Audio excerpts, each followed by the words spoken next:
പ്രധാനമായിട്ടും ഇൻഫെർട്ടിലിറ്റിയുമായി ബന്ധപ്പെട്ട ട്രീറ്റ്മെൻറ്റ് നമ്മൾ എടുക്കുന്നതിന് മുമ്പ് 3 പോയിൻറ്റുകൾ നമ്മൾ എപ്പോഴും നമ്മുടെ മൈൻഡിൽ ഉണ്ടാവണം. ഒന്നാമത്തത് നമ്മുടെ സ്ത്രീകളുമായിട്ടുള്ള ആർത്തവ ക്രമക്കേടുകൾ.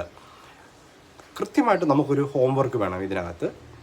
2 ലൈംഗിക താല്പര്യക്കുറവ്. നമ്മൾ പങ്കാളിയുമായിട്ടുള്ള ഒരു താല്പര്യം എത്രത്തോളം ഉണ്ടെന്നൊക്കെ ഉള്ള ഒരു കാര്യങ്ങൾ. ഇതെല്ലാം വളരെ പ്രൈവറ്റാണ്. സോ അതിനെക്കുറിച്ചൊരു ബേസിക് അവയർനെസ് വേണം. മൂന്നാമതായിട്ട് സെക്ഷുവൽ ഡിസ്ഫങ്ഷൻ ആണോ? താല്പര്യക്കുറവല്ല, ഡിസ്ഫങ്ഷൻ എന്ന് വെച്ചാൽ ലൈംഗിക പ്രശ്നങ്ങളാണ്. അപ്പോൾ ഈ 3 കാര്യത്തെക്കുറിച്ച് ക്ലാരിറ്റി നമുക്ക് ആദ്യമേ വരുത്തുക ബിഫോർ കൺസൾട്ടിങ് എ ഡോക്ടർ.